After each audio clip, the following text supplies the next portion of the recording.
want to talk about the latest updates that we have coming out of the Middle East. We've got Tony Blair in an article on Infowars.com from RT acknowledging that ISIS stemmed from the Iraq invasion, but he refuses to apologize for toppling Saddam. He says, I can say that I apologize for the fact that the intelligence we received was wrong. In other words, he's not apologizing. He's simply passing the buck. I want to take a look at what's going on with this Blair non-admission of problems. He says, I find it hard to apologize for removing Saddam. I think even from today in 2015, it's better that he's not there than that he is there. And I would have to say exactly how. When you stop and think about the massive amount of blood and money that has been spent, the massive amount of innocent lives that have been spent, the pollution of Fallujah with weapons of depleted uranium that is causing birth defects, things that are going to happen and continue to happen for generations. How do you justify something like that? And of course, when I look at Tony Blair confessing to what he says is blowback and then not even really taking responsibility for making the decision, look, those people work for you. As Harry Truman said, the buck stops with you. If you hire the intelligence people, if they're your people, they're producing the intelligence, you trust them, you don't want to vet that intelligence yourself personally, you're still responsible. You're ultimately responsible. You're the one pushing this war. And we know from just released memos that Tony Blair was conspiring with George W. Bush a year in advance of this all happening. This was something they were working on for a very long time. But of course, what he would like to do is he would like to have you continue to focus on the fact that mistakes are made, that this is all part of a blowback, that ISIS came from bad policy, that bad policy came from bad intelligence. That's simply not the case. Not the case at all. This is not blowback. This is criminal conspiracy to create ISIS. This is what we're looking at here. So there's this, when Errol Morris would do this with his documentaries, he would use this in Terratron. And they would be talking to a box instead of to a person. It would relax people, interestingly enough. That's how he got the murderer to confess. And it's how he got Robert McNamara, the former defense secretary during the Vietnam War. That's how he got him to confess to being a war criminal. Yeah, he did that. He got him to confess to using the Gulf of Tonkin as a false flag, interestingly enough. Now, that right there was huge. He got him to confess that they knew that the domino theory was total nonsense. He recalled a meeting that they had with the North Vietnamese decades after the war. And one of the North Vietnamese pounded the table and said, you stupid idiot. You thought we were going to become pawns of the Chinese? Don't you know anything about history? Don't you know that the Vietnamese have been fighting the Chinese for 1,000 years for their independence? We didn't want to be slaves of the French. We didn't want to be slaves of the Americans. And we didn't want to be slaves of the Chinese either. And of course, we've seen that now in subsequent years. We've seen that there's been a back and forth of the Chinese trying to encroach upon Vietnam, and we've seen them pushing back. So he admitted that. He admitted that they knew that the Gulf of Tonkin, quote-unquote, attack was total nonsense, and they used it as justification to escalate the war. But he tried to deflect things. He didn't want to say that he was a war criminal because of Vietnam. What he wanted to say was, well, he was at the end of his life. He died shortly after this documentary was done. And so he wanted to confess to being a war criminal, but not in a way that could really get him in trouble. So what he said was the bombing campaigns that they had conducted during World War II against Japan, the firebombing campaigns, he said they caused massive destruction that was far worse than the nuclear weapons that were dropped. And he said it was unwarranted. And he said if we had lost the war, we would have been tried as war criminals. So he would confess to being over the top with World War II because World War II was recognized by everyone as being a just war. We were attacked by the Japanese, we responded. But when he would not confess to being a war criminal when it came to Vietnam because they had initiated that war. And they had created that war with a false flag attack. So watch that film. Watch Fog of War. It's a very well done documentary. It'll really enlighten you to it. But I thought about that again yesterday as I saw this Blair acknowledgement of ISIS being created by their blowback, by their bad policy. I was watching another documentary. It was a screening by a local filmmaker. I was invited to see it. It's called Killing Ed. It's about charter schools, the back and forth between charter schools and public schools. One of the things that I think is very interesting about this is they use the worst case example of what can go wrong with charter schools, which is the Gulen organization, started by Fethullah Gulen. Now, Fethullah Gulen was someone who was a radical imam in Turkey. So radical, in fact, that he had to flee the country. What he was saying in Turkey was he wanted to establish a transnational Islamic state, a caliphate. Does that sound familiar? Of course, this was prior to 1999. He fled in 1999, 16 years ago, well before ISIS appeared on the scene a couple of years ago when they started calling him ISIS, because we all know what ISIS is. We have seen the American government, we've seen the CIA create the Mujahideen and use them against Russia. They became Al-Qaeda. Then Al-Qaeda goes into Syria to be used as our surrogates. They call them al-Nusra at first, then they call them ISIS. And this is something that's been going on a long time, and he had to come up with a new narrative. And we're going to tell you how this worked out when we come back. Stay with us. We'll be right back.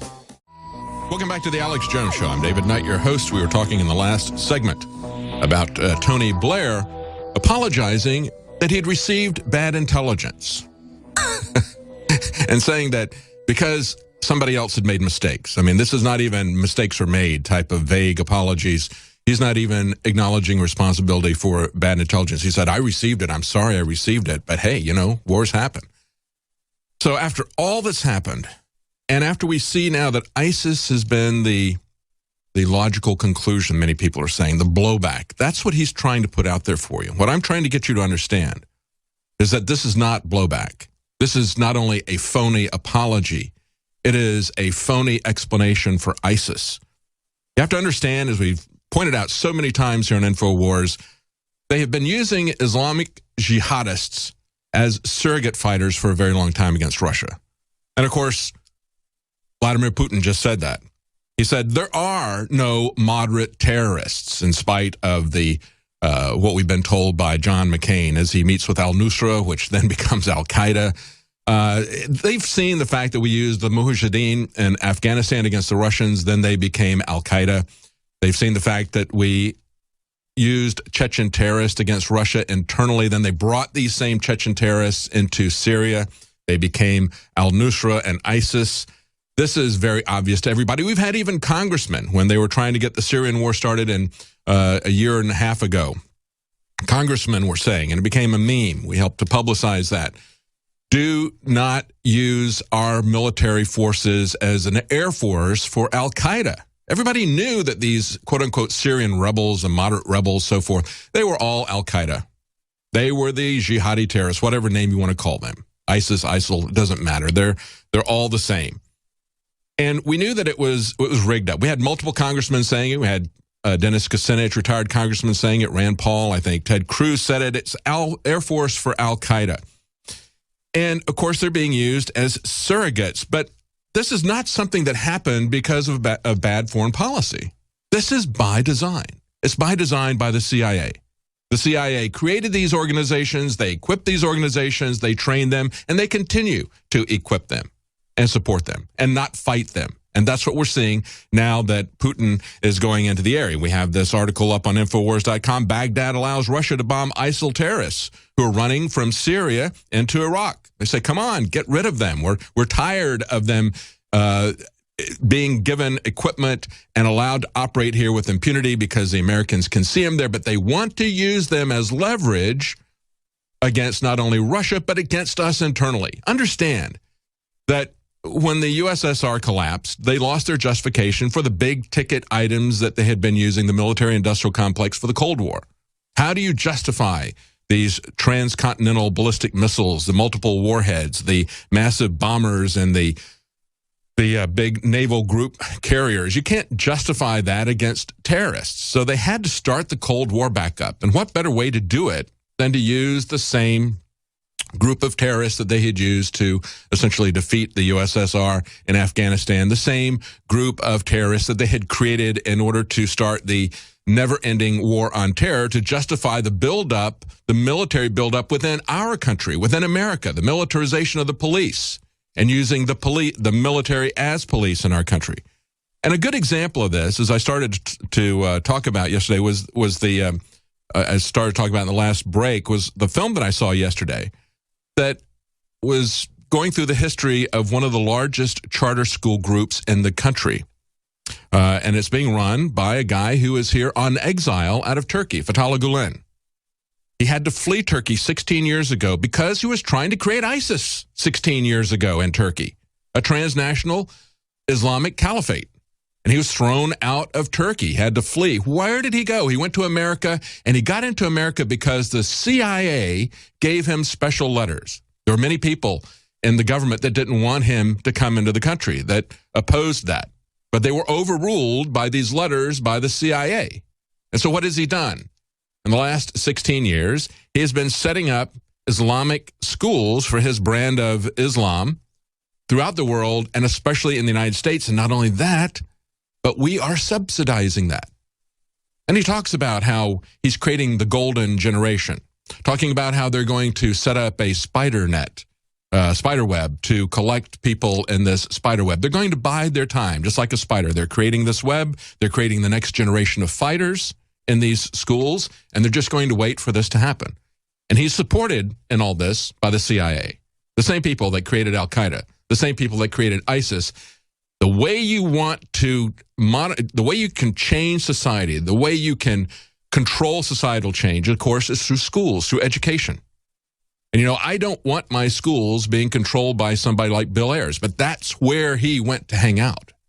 See, the educational establishment, the other side of this, of course, we can have organizations like the Gulen schools get massive funding from the government through the charter school program. But on the other side, you have the socialists like Blair's who insinuate themselves into the government education system with the intention of remaking our society. And that's been the purpose of the government schools for quite some time. They didn't really start to realize that purpose until they consolidated control to the national level. And now things are starting to change very rapidly. We can all see what's happening. And the question is, are we going to be able to control that? But that's the way you change society. Every dictator has known that you grab the children when they're young, going all the way back to Plato's society. He said, we got to take the children away from their parents. We don't want to have families. Not only do they not want to have strong families, in Plato's Republic, they wanted to make sure no one even knew who their mother and father were. And so that's been the goal of people who want to have an authoritarian society throughout history. And you've heard the quotes, give me a child when he's 3, let me have him for a few years and he's mine for life. Or the biblical version of it, train up a child in the way he should go and he will not depart from it when he is old.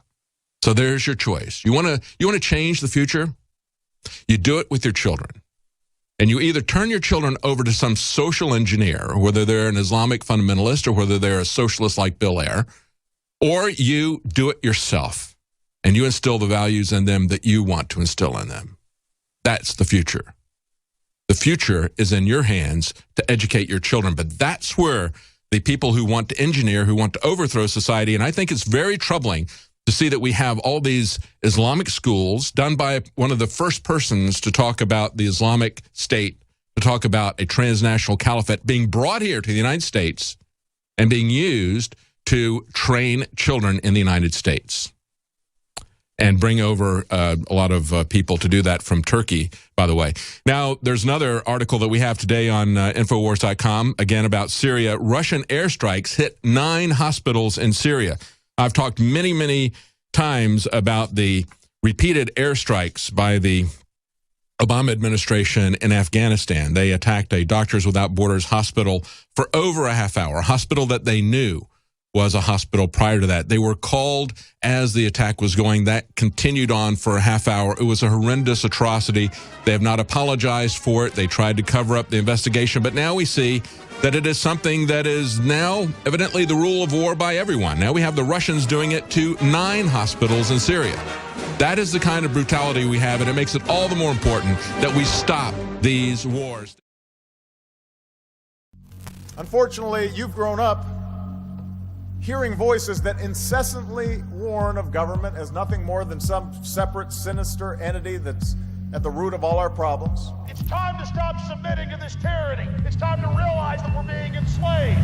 Some of these same voices also do their best to gum up the works. They'll warn that tyranny is always lurking just around the corner. Tyranny with a capital T. You should reject these voices. Everything that's been done with torture, rendition, the NDAA, the Patriot Acts 1 and 2, from day one was focused on the American people, period. That's it. It's always been about erasing the Bill of Rights and Constitution and rolling out NSA spying publicly, saying it's for Al-Qaeda, rolling out torture, saying it's for Al-Qaeda, but it's really for the general public, rolling out total control and the end of any underground free market systems in the name of fighting Al-Qaeda, but really shutting down any type of free commerce. This is all about converting us from a free society to a tyranny with a capital T.